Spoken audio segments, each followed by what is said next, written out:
Oh my goodness, man. Sebastian Fondora is a problem, bro. Like, this guy is... Everyone in that division honestly should be on notice. I just...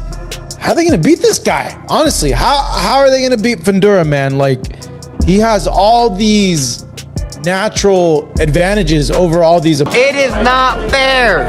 So he beats Virtual Ortiz. It is.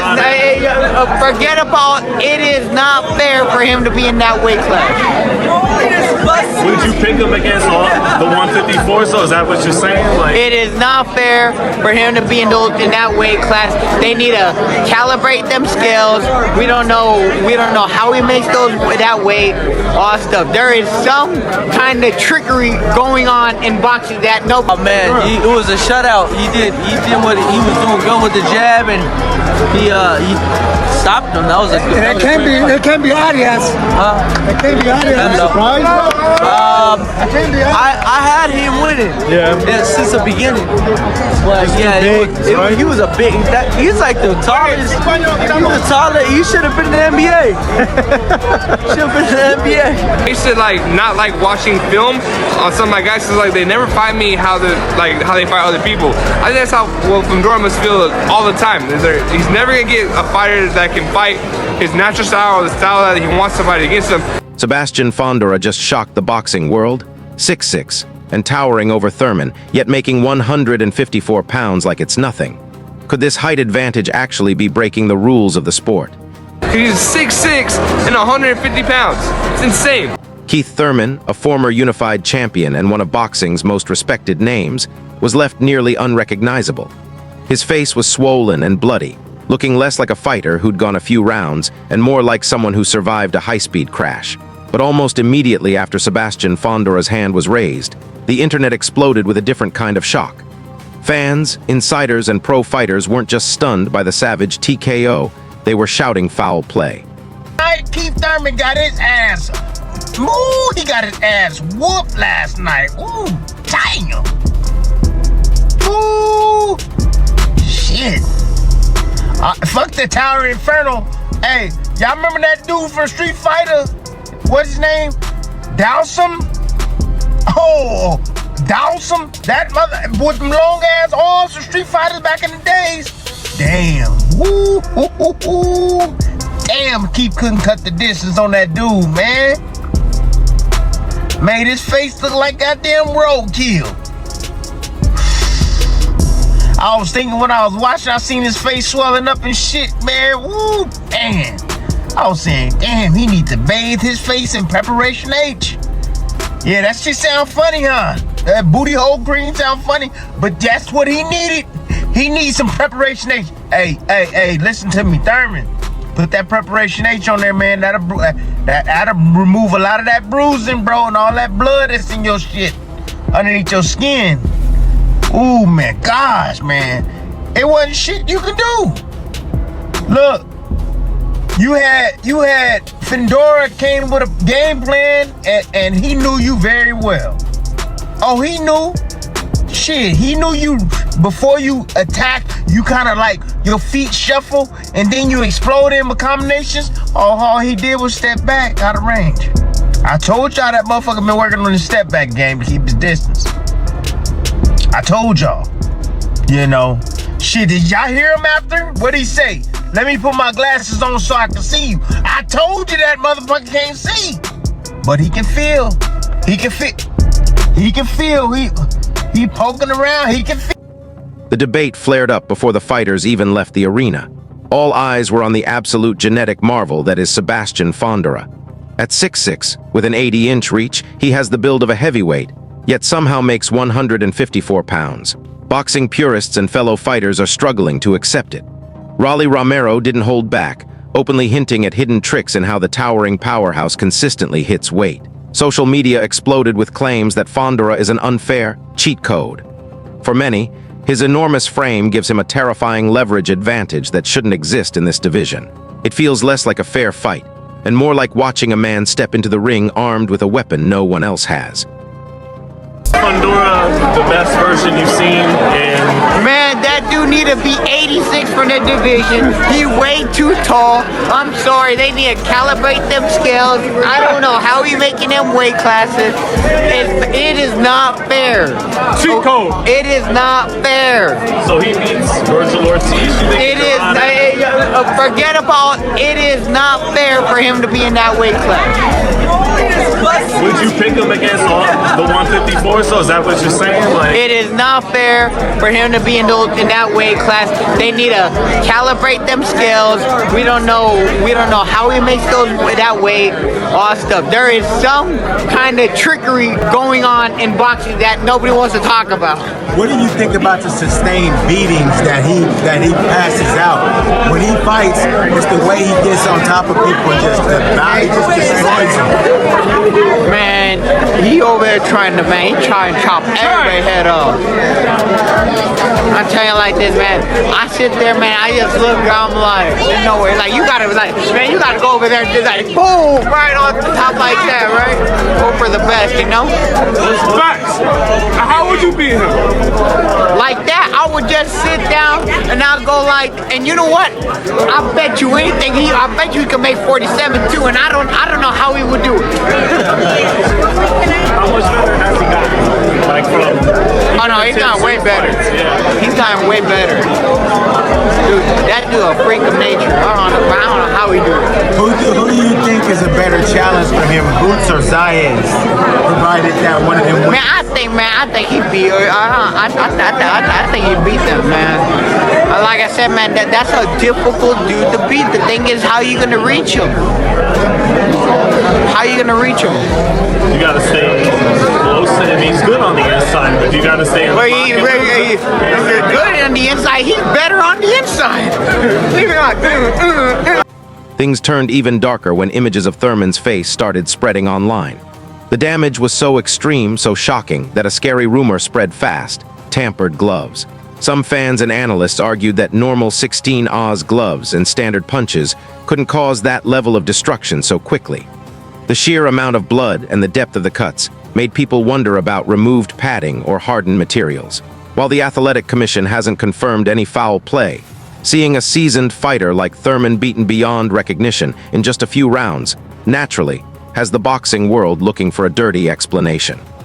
He's been walking people down, and if you notice, he's been using his distance a lot more, and Sebastian has been getting better. And when I mean he's been using his distance a lot more, dude, this guy over everyone, not only Thurman, I think against Thurman, he had a foot reach, like 12 inches of reach over him, but he's now using that. In his prior fights, if you see Fundora, he'd like to mix it up on the inside, and it would just drive a lot of people crazy because they would be seeing this and they'd be asking, yo, you're so much taller than these guys and you have such a long reach. Why are you negating your biggest asset? Why are you fighting these guys on the inside?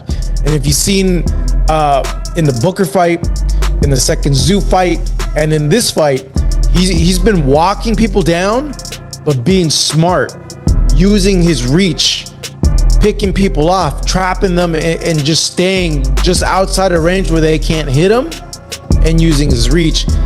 And Fundora did that in this fight, and I felt watching there in person, one is, how long is Keith going to be able to keep this up in terms of his legs, the movement, the in and out?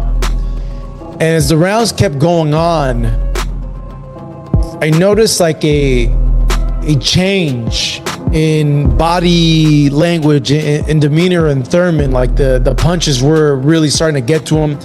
His face was starting to bruise up, and I think it was the fifth round actually when I felt like, man, we could be getting close.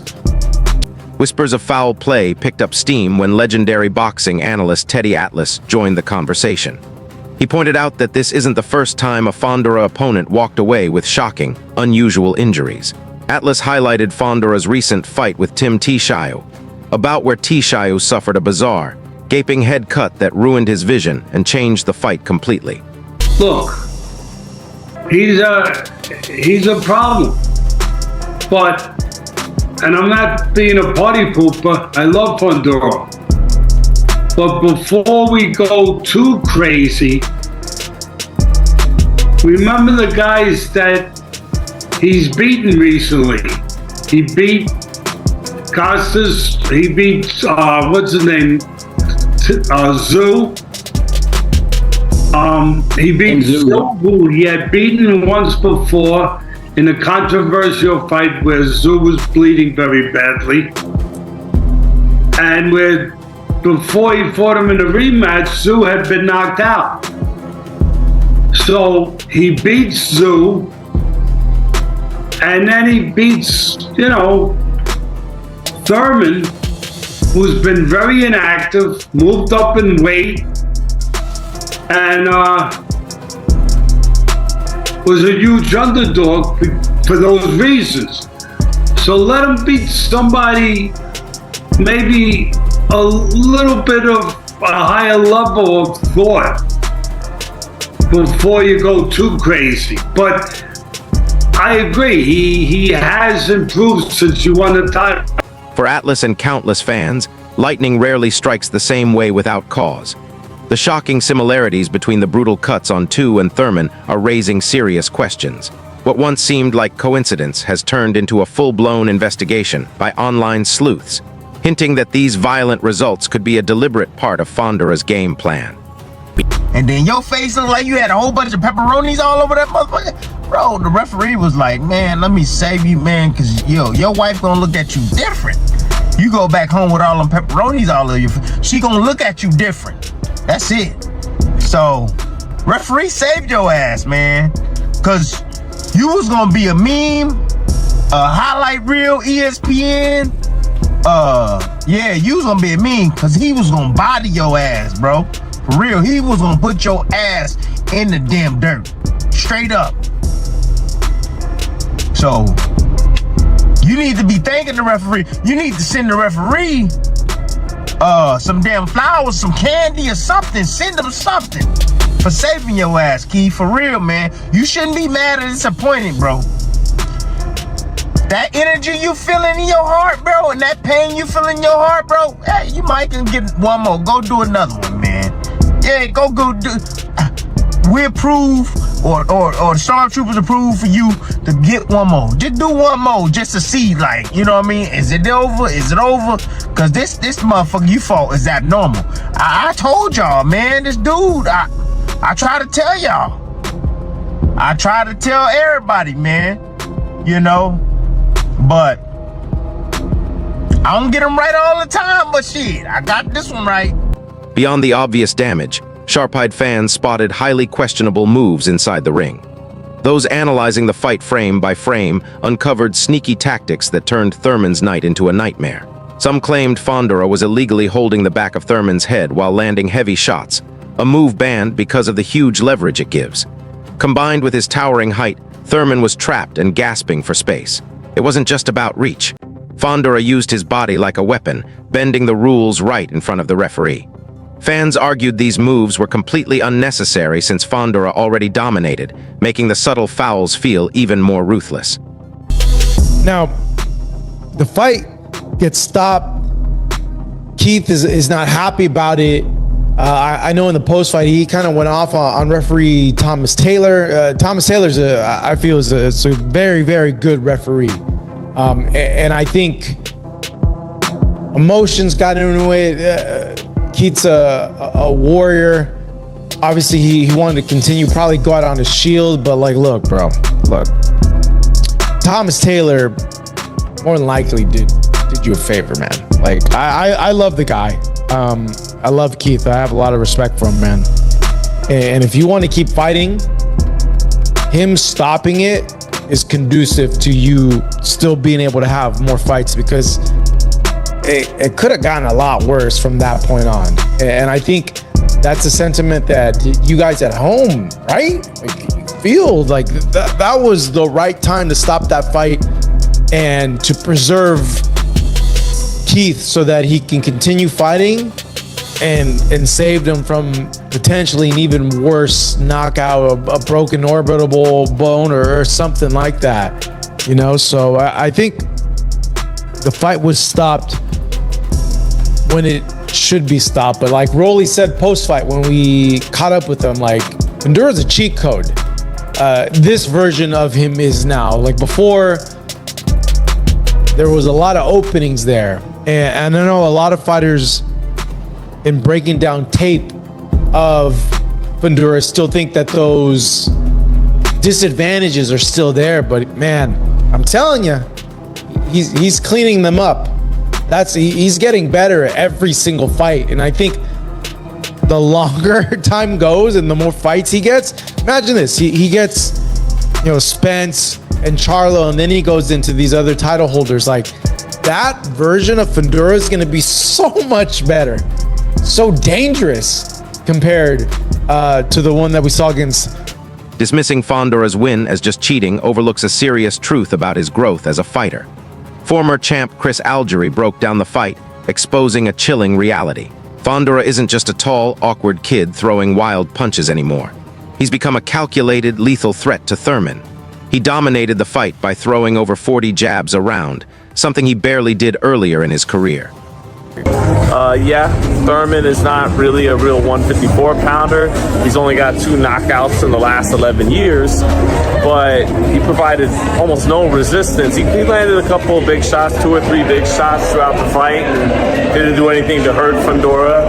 I'll give Thurman a left hook in the last round or so that did make Fundora clinch for a moment, and then he unleashed 4 or 5 or 6 shots after that. But Fundora is sharper than ever now, and he places his shots very well. His sweeping left hand was beautiful. He jabbed incessantly, nonstop, but was patient behind it. And he would sweep the left hand to the body, sweep it to the chest, sweep it up top. He hit Keith Thurman with the first straight left hand he threw in the first 10 seconds of the fight, and it kind of reminded me of him dropping Tim Tszyu in the rematch with the straight left hand. And it was kind of like, yeah, this is going to be a long night. And it was, kind of, because it was only 6 rounds. But yeah, he's much better now, and I think we look at it now as more of a 50-50 fight with the boots and the Ortiz. He landed brutal short uppercuts from a distance, turning the fight into a deadly puzzle Thurman couldn't crack.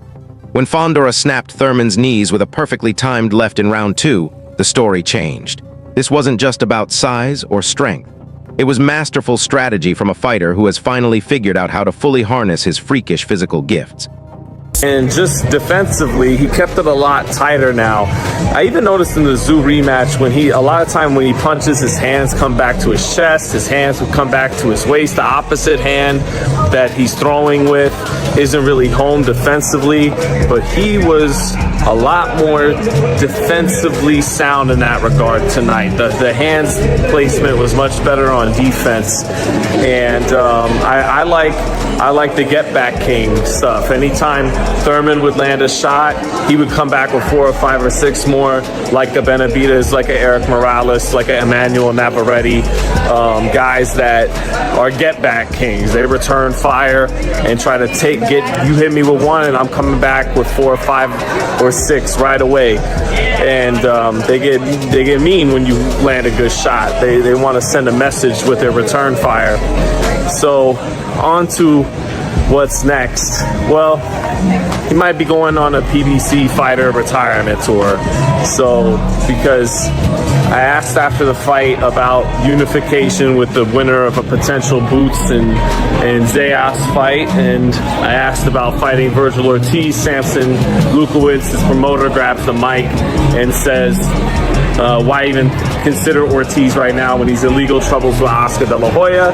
And yeah, we'll fight the winner of Zayas and Ennis if it's on this. While Fondora's ascent is shocking, the sad truth of Keith Thurman's career is just as devastating. Analysts like Liam Goff and Winky Wright didn't hold back when breaking down the former champ's performance. I've got to be frank, Sebastian Fondora early in his career, up until the Tim Tszyu fight, the first fight, I was never that impressed with Fundora. He was a specimen in a sense of I don't think you've ever seen a 6'5", nearly 6'6", 154 pounder at all. And it again, the height difference in this fight was insane. I mean, this is Keith Thurman probably had a higher ceiling in terms of just ability than Fundora, in his prime. And he still has a bit of ability there. But you're talking nearly a foot the difference. I mean, Keith Thurman is 5'7", 5'6". So you're talking nearly a whole foot the difference. And the reach. Keith Thurman couldn't do anything. It doesn't matter how fast you are. When you're fighting someone who has nearly nearly an inch in height, and God knows how much in reach, you can't do anything. This is nothing you can do. The reach is just too big. That's what it was in there. And again, these guys, 5'7" for a welterweight, it's kind of considered on the kind of average to short end, but you're used to maybe giving up maybe 2 to 3 inches a night. It's nothing that you can't get around and stuff like that. You're not used to giving up nearly a foot in height. You don't plan for that. And that's why I remember when they swapped Fundora, I think it was Thurman versus Zoo last year or 2 years ago, it was meant to happen. And when they swapped that out, I was like, that's stupid. Imagine training for someone who's 5'7" if you're Tim Zoo, and then gonna fight someone who's 6'5", 6'6" with a week to go. I mean, talk about not ideal preparation. There you go. But Fundora, early in his career, he used to fight up very close, which is strange because you're thinking you're 6'5", where you're probably at the very least 3 to 4 inches taller, at the very least than most guys. Why don't you just use your reach? He never really used it until he fought Tim Zoo, and then we always used it. And Thurman was once a unified champ with the world at his feet, but long stretches of inactivity completely killed his momentum. He wasted his prime sitting on the sidelines before facing Fondora. His age and ring rust were painfully clear. Thurman's plan to keep moving constantly backfired, draining his legs early on. He looked slow, worn out, and unable to mount any serious offense against the towering powerhouse. It was a brutal reminder that boxing shows no mercy. Father Time never loses, and Thurman entered the ring as a mere shadow of the legend he used to be. Winky, man, I know it's probably tough to see that because Keith's your boy. Yeah, definitely. What's your reaction to the fight? Yeah, he's part of the game. Fundora's a tough person to fight, tall, rangy, tough, and he threw a lot of punches. And Keith had a little long layoff, and no excuse, man. He just a tough fighter. He's just tough to beat, and then Keith had to do what he had to do. You know what I'm saying? Do you think was there any adjustments you feel that were lacking in there? Yeah, it was. I think he was doing too much movement. That's what got him kind of tired with his legs, and then he couldn't do the things that he wanted to do. But Fundora was just trying to put the pressure on him. And like I said, it's been a while for Keith fighting, and then fighting somebody at that size. It's difficult. People can say what they want. You could do this, you could do that, but you can never fight nobody 6'6", 80-inch reach, and love to fight. So given his age and his inactivity, do you think this might be Keith's last fight, or do you think he still has enough? No, I think he just need to get back and be active. It's hard when you only fight once every year and stuff. You got to be active. So you know what I'm saying. When he stops being active, he'll be back. How do you beat someone like Fundora with that size and reach and height? It's gonna be tough. You're gonna take a unique fighter to do that. But Fundora, he keep working hard, keep doing what he's doing. It's gonna be hard for a lot of people to beat him until he start fighting people his height. If somebody can come up and be that tall, but he'll go up fighter, take my head off to him, and I like things happen. We're in the sport. You win some, you lose some, but the champions come back and try. Amid all the swirling claims of cheating and scathing criticism, Sebastian Fondora stays completely unfazed. He refuses to buy into the story that his win wasn't legitimate. Instead, he says the brutal TKO came from nothing but relentless, punishing preparation. Fondora admitted he had been grinding in a punishing training camp tailored for this fight since last August. He flat out denied any talk of rigged gloves or sneaky tactics, giving full credit to his discipline and work ethic. For Fondora, all the noise is just excuses from a fallen champion. He squared his shoulders, focused his mind, and walked into the ring ready to dismantle whichever Keith Thurman showed up, proving he truly belongs at the very top of the division. What are your thoughts about the grading of this fight? And how do you grade yourself for your performance in this fight? The grading? I think I did very good. I can give this an A performance because it's not too much damage I took from this fight. I did use my reach like everybody wants me to always. So I think listening and sticking to the plan gives me that A performance. I don't give it an A+. I give it an A performance. We got one over here. Hi, Sebastian. Congratulations. It's Saucy with Elite Champ TV. Was Keith tougher than you thought he would be? Because, you know, there were some moments where, you know, we saw that battle and it was really amazing to watch. No, it was not actually. But all credit to him, of course. I take my hat off to Keith, of course. He's a great former champion. Like I said, a future Hall of Famer for sure. But no, we trained very hard for this fight, and we made sure that we crossed our T's and dotted our I's, so that performance from him wouldn't be nothing for us, nothing crazy for us. The fight may be over, but the argument is far from finished. Sebastian Fondora's annihilation of Keith Thurman has thrown a spotlight on a huge issue in how we handle weight classes and size advantages in boxing. Is it fair for a fighter built like a heavyweight to rule the 154 lb division? Or is that just nature's lottery at work? The brutal damage, the murmur of possible tricks, and the rise of a literal giant have split the boxing world down the middle. This isn't just about one win, it's a massive question mark over what's next for the sport. Whether you see him as a natural cheat or a relentless champion, one thing is crystal clear. Nobody wants to face the towering menace in the ring anytime soon. You know, Keith Thurman getting stopped in the 6th round against Sebastian Fondora. I picked Fundora to win. Me and a friend of mine, we kind of like go back and forth with our picks, and we was like talking about it leading up. He had Thurman, I had Fundora, and I just think Fundora has found his groove with being able to carry you fast. He's being able to make you move faster than you want to move, and he wears you out. And although he's not like this kill puncher, those punches is hurt. It's like he has strong wiry strength. You see how he's breaking up people's faces, man? He's breaking their faces up. He's getting all knuckling them punches, and his jab has got better. And Keith is a guy that kind of moves around and then runs you into big shots.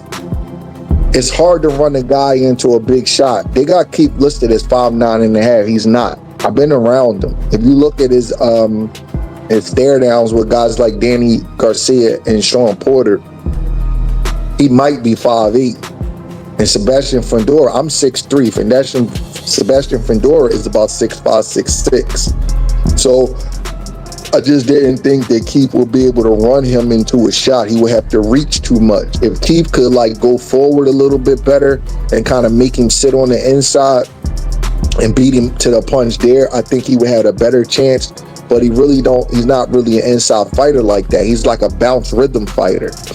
And at 5'8", I just don't know if you could beat a guy like that with that kind of jab. So the fight kind of Fundora got to him a little bit earlier than I thought he would, but I thought Fundora would win the fight.